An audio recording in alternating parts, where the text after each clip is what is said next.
என்னது சிஸ்டரா? யாரு இவங்க? உங்களோட பிரதரா? இப்படி 1000 கேள்வி கேட்பாங்க. பிளட் ரிலேஷன் இல்லைன்னு எல்லாருக்குமே தெரியும் தான்.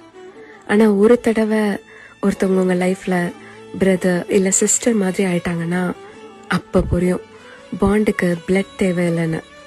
அவங்க கிட்ட பேசும்போது ஒரு கம்ஃபர்ட் இருக்கும், கஷ்டம் சொல்லும் போது ஒரு ரிலீஃப் இருக்கும். சில தடவை சொல்லவே வேண்டாம், அவங்க நம்ம மனசை புரிஞ்சுப்பாங்க. அவங்க கிட்ட சண்டை போடுவோம் தான், பட் கொஞ்ச நேரத்துல திருப்பி பேசாமலாம் இருக்க முடியாது. அவங்க இல்லாம லைஃப் ஒரு மாதிரி எம்டியா ஃபீல் ஆகும். இந்த மாதிரி நான் பிளட் பிரதர் சிஸ்டர் பாண்ட் இல்ல சிஸ்டர் சிஸ்டர் பாண்ட் அதை டிஸ்கிரைப் பண்ண வேர்ட்ஸே இல்லை. அது ஒரு தனி ஃபீல், யாருக்கு சொன்னாலும் புரியாது. சிம்பிளா சொல்லணும்னா அவங்க நம்மளுக்கு கிடைச்ச லைஃப் டைம் ட்ரெஷர். உண்மைதானே?